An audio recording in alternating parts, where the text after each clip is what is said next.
Hey everyone, thank you for coming here today. So this section is about the tales of business life, and over the next sort of 40 minutes, I'd like to sort of share my story, my mistakes, my successes, so that you can sort of learn from what I have done, and then you don't repeat the same things that I did. So I've been self-employed now for 7 years. I've been working as a web designer and a marketer. I love it. It's what I'm kind of built for. Yeah, it's just a really fantastic job. So 7 years ago, I quit my job. I was 17 years old. It was a big risk. My family were telling me not to do it.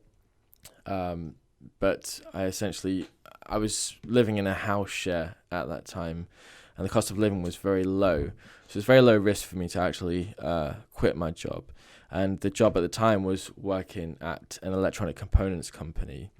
And basically, I'd always been into web design, really. So from the age of 12, I actually sort of got into it by accident, really, because I wanted to make a little website about making cars making a website for about cars, kind of reviewing cars and saying how cool they were and things like that. So I made a website with my friend, and it looked pretty good.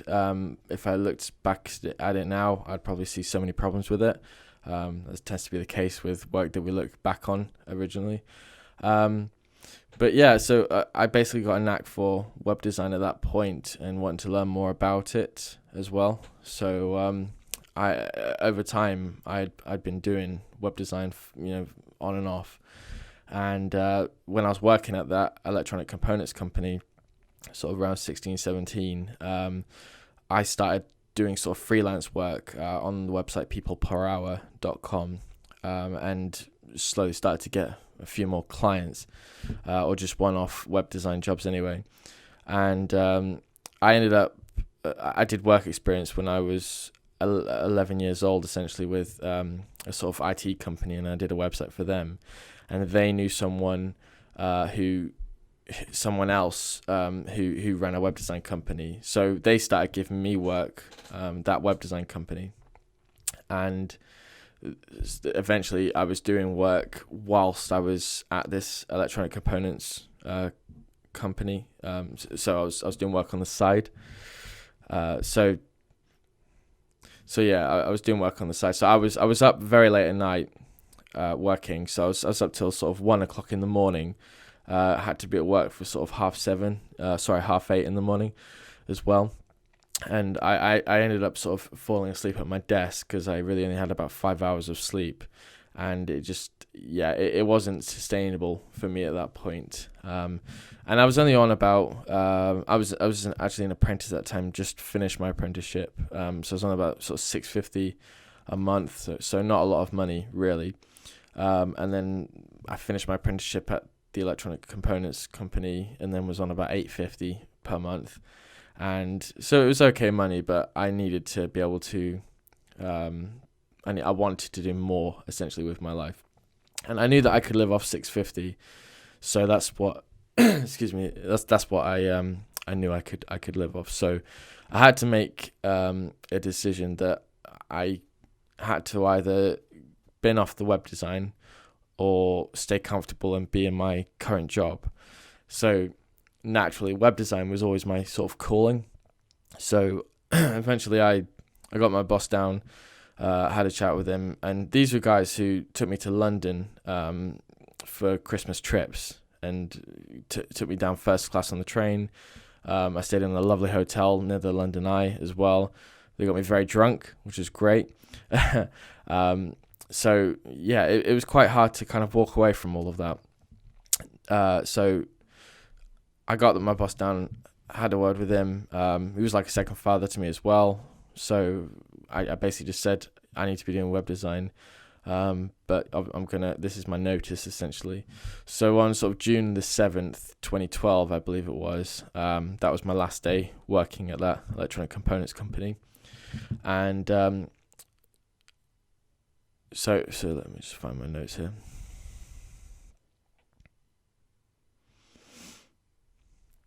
So I left my job because I I had work coming in from this web design company that I've been working with for a little while, and they're paying me quite well, at least quite well that I thought at the time. And they said that I would have enough kind of jobs coming in to kind of fund my current income. So it was kind of a no-brainer for me, really, but also a slight risk as well. At the same time, I knew that I could maybe go back to live with my grandma if I needed to, if all fell through, but I didn't need to in the end, which was great. So basically, that first month was quite hell when I left my job. I was doing the work, which was great, getting used to kind of being completely alone at home. Wasn't a house share, but I wasn't too fond of the people I was sort of living with. And then, yeah, I wasn't earning a massive amount. So it was around £600 a month. So bearing in mind I had to pay for my my house share, some bills, some food, things like that. And through that time I ended up kind of not having enough money to kind of eat. So I was having to try and get by till my next project came along. Kind of eating digestives with tea for dinner, essentially, sometimes. And it got to the point where I had to kind of call my grandma up and say, can I have £20, please? Because I'm really struggling here. I just need £20 to have some hot meals for the week, and just to kind of get back on it. And she actually wired me. She actually bank transferred me £50 instead of 20, and it was just amazing because it meant I could go into Lidl, which is where I shopped, and because I was on a budget, I could get a £2.50 chicken. I could get some nice little biscuits and stuff like that. I'd get some chocolate, and just kind of really live off that, and just have some nice hot meals, which was the main thing, because it was getting to a poor quality of life. So after a month of that, I actually asked for my job back. Because I just couldn't do it anymore, but they couldn't give it to me. The role had actually already been filled by somebody else. So it was quite disheartening to hear that. So they ended up taking me out that night for some drinks. They actually got me incredibly hammered, and I actually biked it was the Tower Hotel in Lincoln. I biked there, expecting just to have a couple of beers, but I actually got really hammered, and I didn't pay for a single drink that night, which was lovely. They did finish it off with a Fireball vodka or something like that, which was Tabasco and vodka, after having tons of Guinness and a Carling and things like that as well. So naturally that didn't end well. So I had to get a taxi back after that, but yeah, I got home. And the next day I woke up and kind of realised I've made my bed and I've got to make the best of it. So the next day I actually asked the company that I've been getting web work from at this time that they need to be guaranteeing me £1,000 per month. Can they do that? And they said yes, almost instantly. So that taught me in life that if you don't ask, you don't get. So if you want a pay rise, you should justify why you should have a pay rise, not for like personal circumstances, like you have, an expensive car to pay for or anything like that, but just because you feel like you're bringing more to the role now and you're more experienced and you're going above and beyond. You're turning up early and you're going home late. You're going above and beyond for customers, things like that. So and that's valuable. So if you want a pay rise, justify it in that way and then ask for it. So with this £1,000 per month, this allowed me to actually get my own flat, so I could move out of the house share. And this was huge to me because this was really the first time I'd actually been living on my own. So I was 18 at this point when I got my own flat.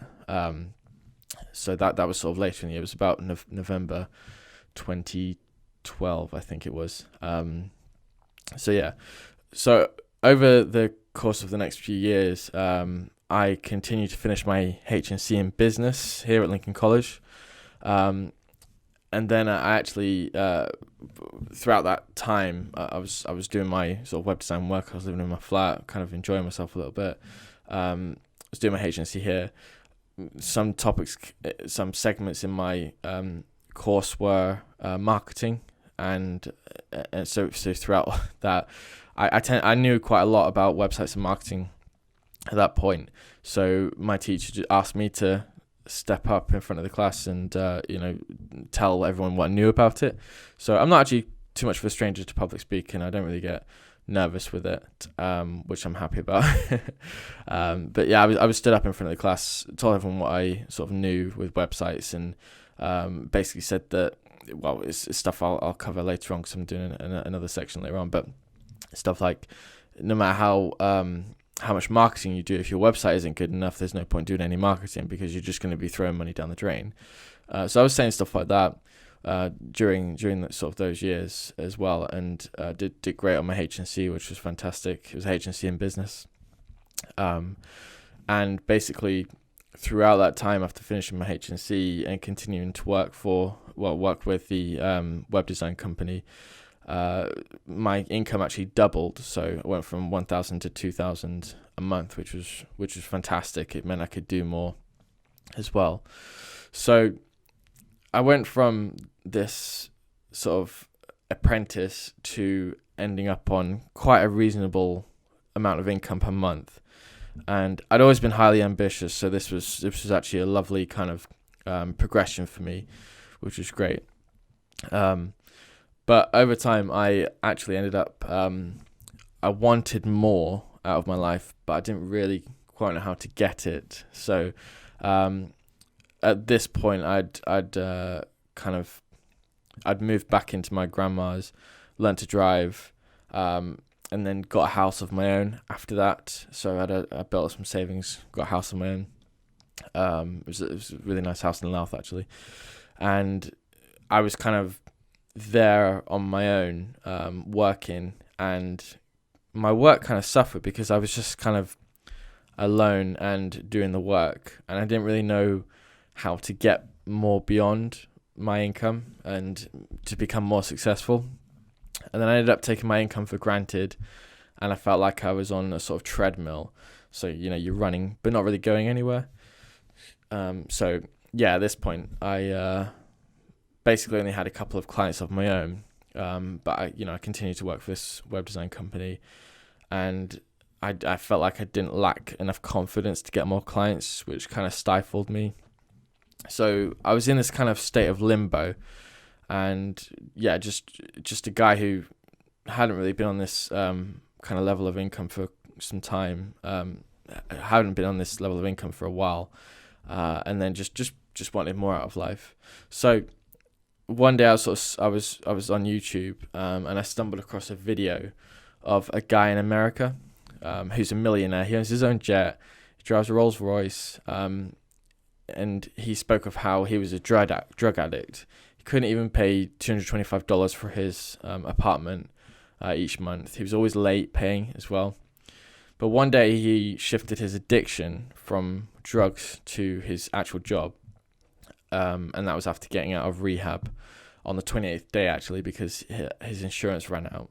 So his job was actually a car salesman. And the day after he got out of rehab, he turned up early for work before anybody else, and he also went home late. He really submerged himself in his job as a car salesman. He started learning about sales and overcoming objections, and really just becoming the best salesman in that company. So I'd been thinking I'd been working hard at this point, and then perspective is quite a thing, really. So I started turning up. I was turning up at my desk at 9, sometimes 9:30, and finishing at 5, thinking I'd had a great day, but I was very wrong.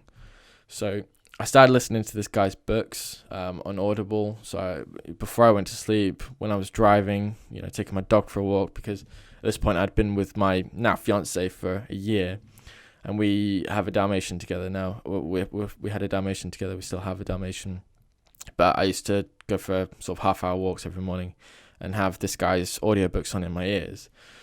And I learned a lot, and I unlearned a lot as well. So I learned how to sell better. I learned why buying useless and materialistic things actually does not help your mission. That you should have a massive goal and not a small goal. Because essentially you need to have a massive goal to get you out of bed in the morning, and it can't just be a task you've got to do that day. It's got to be your overall goal.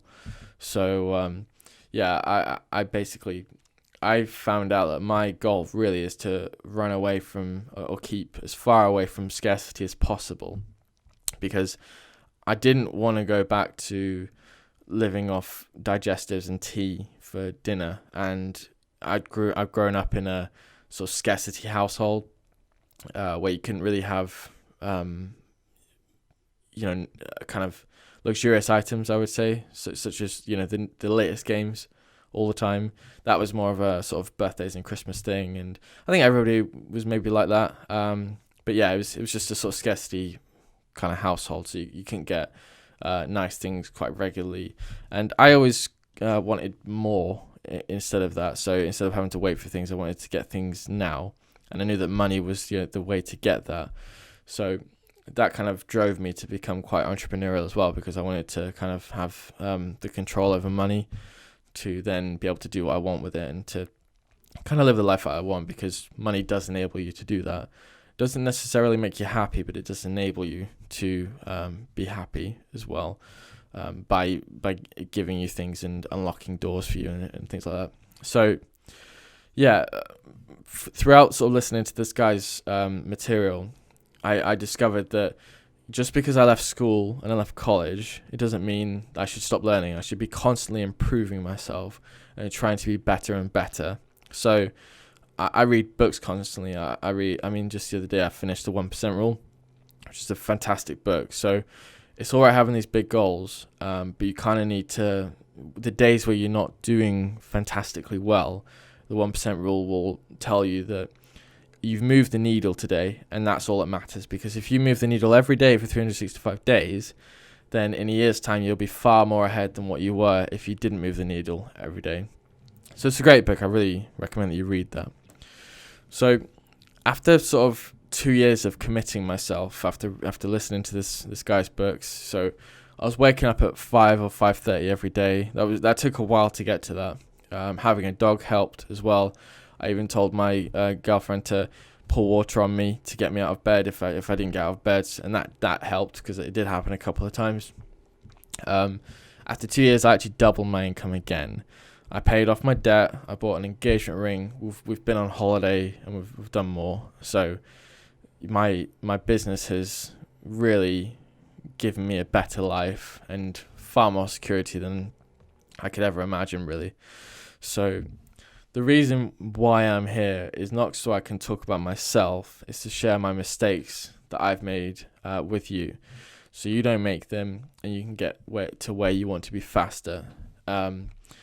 If you're feeling down and depressed, you'll only get that way if you don't have a goal that's big enough for you to work towards. So you need to think, what's your purpose? What is your why? Why do you get out of bed every morning? Is it, for me, like I said, it's the scarcity, it's getting away from that. As much as possible. For you, it could be to help your family. It could be to help charities. It could be anything, but you need to figure out what that is. And it has to be such a big goal that you're working towards it every day, and it gets you out of bed every day as well. And you need to figure out how to get there as well. So taking incremental steps. If you want to make $1 million, you need to first figure out how to make £1,000, and then you've made £1,000, try and make another £1,000, and do that 1,000 times, and you've got £1 million essentially. So if you're struggling financially, you need to ask yourself, if out of the whole entire world, is there £1 million out there? And if you say yes, you just have to go out and get it. So if you're wanting to break the next barrier of your income, you just need to realize that the money is out there and you can do it. You just need to ask the right questions to people and offer a product that you can sell, and just improve your sales skills as well. But another moral of the story is that we're all kind of on YouTube and Instagram, and we see all these influencers in their jets and Ferraris, and we want that. Some of them are fake, but the ones who made it, we're only seeing their successes and not the times where they couldn't afford to eat or put fuel in their car or when they slept in the car. Life is not like a highlight reel. It takes dedication and it takes commitment and a goal that gets you out of bed in the morning as well. A big enough goal to do that. Otherwise, you're running on a treadmill, and you'll end up falling into depression or alcoholism or worse. So it's very important to define your purpose and figure out where you want to be. So yeah, it's so you really do just deserve more, and all you have to do is go out and get it. So I've got some other notes here I'm just going to kind of go through. Working weekends and early mornings and late evenings, that's just a given. You need to be doing that. If you've got a job, you need to be getting up earlier to do your side hustle, as some people call it. There's no reason you can't. Just stop watching Netflix late at night, go to bed earlier, wake up earlier. You know, you're not doing anything in the evening, possibly that's important, unless you have a kid, or, you know, spending quality time with your partner's great, but you need to get to a point where you can be, that they understand that you're trying to achieve more and to create a better life for you both. So if your partner is not willing to be supportive of what you want to do in your mission, then, you know, you need to ask you those sort of hard questions that are they really the right person for you? It's a hard question, I know, but that is something to sort of consider, because if they just want to watch Netflix all the time and they don't want to help you and kind of both of you go towards a better life, you know, then is it really worth it? You know, watching Netflix does not make you money, so you need to stop that. Really, it's fine doing that now and again, but really you need to be working hard now so you can then relax later on in life. So yeah, the important thing is to define your why. I've sort of spoke about that. Let's see, what else have we got here? Yeah, so sales, you need to get this right. So when someone is calling your business, you need to have scripts in place. I don't mean the scripts where you're following it to the letter, but just sort of guidelines, because it's just really important that you know what you're talking about. If you're not a salesperson, so say if you're in a company, you're not a salesperson, but someone's asking for a price, you need to give it to them, or you need to find a good way of getting creative with getting their information so you can text them the quote later on or something like that. You need to handle every kind of conversation confidently, because otherwise, especially when you're just starting out and you don't have any clients or any customers, and you've got people calling you asking about your products, you just really need to really run through those scripts by yourself or with your partner, and just eventually become like second nature. You won't actually need those scripts anymore. So when someone calls, you say, what can I get you information on? You know, because then that's specific and you're trying to help them. If they're asking for a price, you give them it, and you need to figure out how to. If they're asking for a lower price, you need to say things like, I don't have any more money to give you, or just overcome those sort of objections. And you end up, you just need to spend the time thinking, just get a notepad. If the customer said this, what can I say to this to get them back onto an even keel? And that typically is about just getting them back to the starting point of the purpose of the call, which is to kind of close them. So you need to have a script in place. You need to have a good sales process in place that needs to be written out clearly. So from start to finish, when a client calls, our sales process is that we give them the quotation and we tell them about everything we can do for them in an email after speaking with them and getting to know them and their business, so we understand their needs. Then we send them an email with a quotation. And then if they're happy with everything, we go ahead and create a free mock-up website. And then after the free mock-up website, we take a deposit and we implement any amends that they send over. And then when they're happy with the website, we make it live. And then after that, after a while, when they're still happy, we then start talking about marketing and SEO and things like that. So that's my sales process, and I know it off the top of my head. And you need to figure out what yours is as well. And you need to get good at closing. Closing is very, very important because you're actually asking for the sale. A lot of people don't do this. It's very, very important. So you need to ask questions like, what's stopping you from doing this right now? And then you'll get an objection from them. So if it's money, you say, well, that's fine. That's not a problem because, we actually offer pay monthly solutions, because I know that the cost of a website can sometimes be quite hindering for a brand new startup business. So it's more affordable like this, and it's very important you have a website in today's day and age, as I'm sure you're aware. So it's things like that, just overcoming those sort of objections. Let's see another note here. So you learn from mistakes, and when you need to walk away. So Dragon's Den, websites that walked away from. Yeah. So over time you'll make mistakes and you'll learn from them. So yeah, there's people I've worked with that I've walked away from because they're just trying to either take advantage of me or get more for a small amount. So again, taking advantage of me, or just we don't really gel, and you don't want clients that are kind of going to give you hassle essentially, or customers. It's better to walk away from them and let someone else handle them.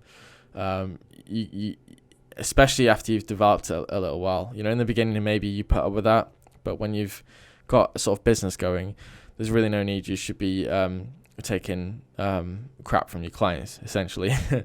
All you're trying to do is help them, and you need to get that across. And if they still don't somehow agree with you, or follow your sort of philosophy of that you want to help them, then they're not the right client for you. Obviously, don't be pushy or anything like that. And if they ask you to do something, you do need to compromise sometimes. So if a client wants a bell and a whistle on their website, I will say that maybe this isn't a good idea. You could do this instead. But if you really do want it, then we'll do it for you. So we give them options instead of just saying no, and then suddenly there's this conflict. You're the professional. There's a reason they're buying from you.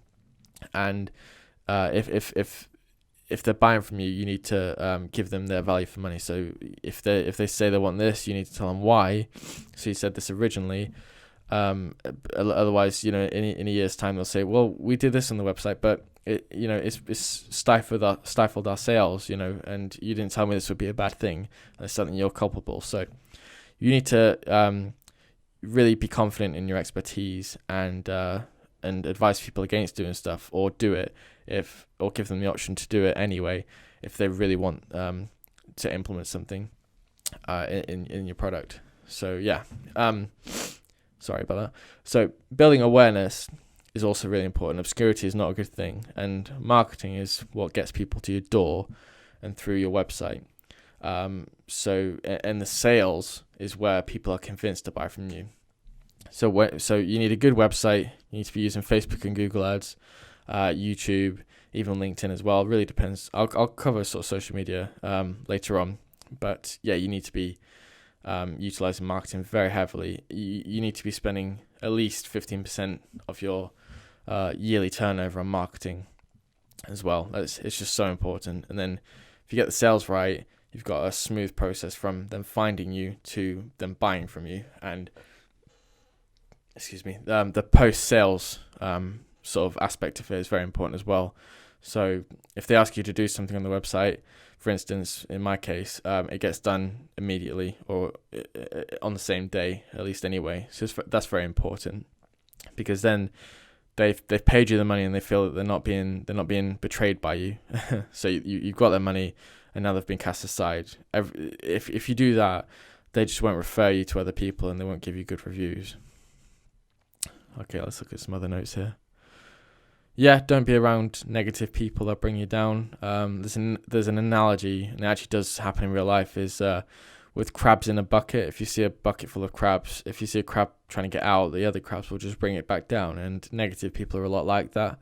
So if you have negative people in your life, you either need to cut them out or just try and silence them or not listen to them, essentially, when they're talking about negative stuff. I mean, I have a friend who I've been friends with for years, but when I'm talking about increasing income or anything like that, and I've done it, so I know it's possible, he's quite cynical about it, and I just kind of shut that down. I don't listen to it.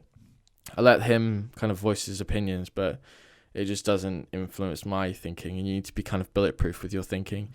It's kind of like the same thing when you're talking to family and friends and what they think about a certain idea.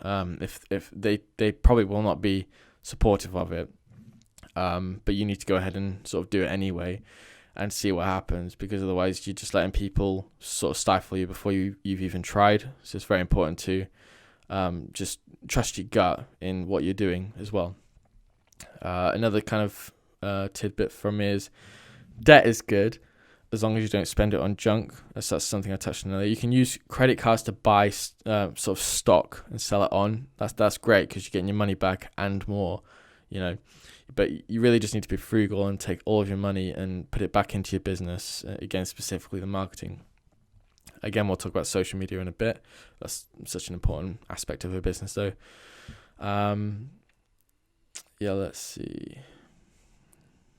Yeah, so, you need to be accountable for your success. You just really do. No one else is going to give you that success. You need to work hard for it. You need to be getting up early and putting in the hours. You need to be doing the weekend work. And eventually, over time, you'll end up feeling guilty for, watching Netflix and being on the games and things like that. And then that's fantastic when you get to that point, because it shows that you value your business and you value your time as well. Because why not make something of yourself? It's really important that you do that, than just kind of be in limbo and just mindlessly on Netflix or on your games, and they're making anything of yourself, and Monday's coming around. Make every day as best as you can. You're gonna have bad days, you just are. A lot of people really trying to hype you up and everything like that, but you're gonna have bad days. It could be a chemical imbalance in your brain that day. It could be just that something's not going right that day. But the next day, once you've had a sleep and you've gone away from it all and you come back, you'll be refreshed and you can hit it again. So just know that the next day will always be better. If not the next day, the next week, or at some point in the future, it will be better. So, another sort of aspect of sales that I forgot to touch on was following up. Following up is so important, because if you send a quote to a client, it's very likely they won't reply, or they'll just forget about it entirely. So I've got people I'm still following up from since January this year, and it's just incredibly important to be reaching out to your potential customers, but creatively as well. So it doesn't matter what you do, as long as you're following up. But so for instance, I have a client who's sort of runs a nutritional business, and she does a lot of speaking at sort of corporate companies. And I basically made a joke to her on an email saying, "Are you a celebrity speaker yet?" And she laughed at that. I didn't actually even ask for her to go ahead with a website. I just asked if she's a celebrity speaker yet, and she enjoyed that. It was a very funny kind of email chain, and that got the conversation going, and it got her to remember me, because when there's an emotion attached to something, you remember it. And so just follow up creatively. It could be sending cupcakes to a client. It could be sending them a book of I read this book and thought of you, something like that. Another side of it is just, if they follow you on social media, you should be posting often on social media to just keep getting your brand back in their heads, and then when you contact them, they recognize you again. So follow up is just so important, because people don't buy from you on the first meeting. Only 2% do, actually. And then on the 8th time, that's typically when you get the sale, after 8 contacts, points of contact. So you need to persist. You need to be calling them, you need to be emailing them, and doing anything else creatively that makes you stand out. And that's just so important, because that will actually help you win the business over others as well. And you need to take the time for your clients as well, because I spent one time at a client of mine, Peter Sams in Lincoln. They had a big web agency come to them in the morning, and they only spent half an hour with them before they kind of left, and they didn't get to know the client. They just gave them a piece of paper with a quote on and left. Instead of what I did, I actually came in later that day and I spoke with them. I was with them for 2 hours and got to know them, got to know their little outfit, what they do, their tough times, their family, everything like that. That's just kind of who I am. I was kind of put the business second, but I came there with my quotation, and after we sort of got to know each other, then we started getting onto business, and they was happy with the quote, and I came away with a go ahead that day, which was great. And they said flat out that they prefer me straight away over the other company, because I took the time to get to know them. a little bit. So it's just so important, because at the end of the day, people aren't just walking wallets; they're actual people. So you really need to just get to know them and understand them and empathize with them, not for the motive of selling them, because they have something that you don't know as well. So you can, even if you don't sell them, there's knowledge that they have that they can share with you, that you never had before. And life's about learning, and you need to be taking advantage of other people's knowledge as well. So yeah, I'm gonna end with this, but this is supposed to be hard. If it wasn't, everyone would be doing it. That's just a fact. Everyone would be posting on social media and getting 100% of the people who clicked on the posts, sold on their website. People can't wake up at 10 o'clock and go to bed at 11 o'clock making £1 million. It just doesn't work like that. You need to put in the hours.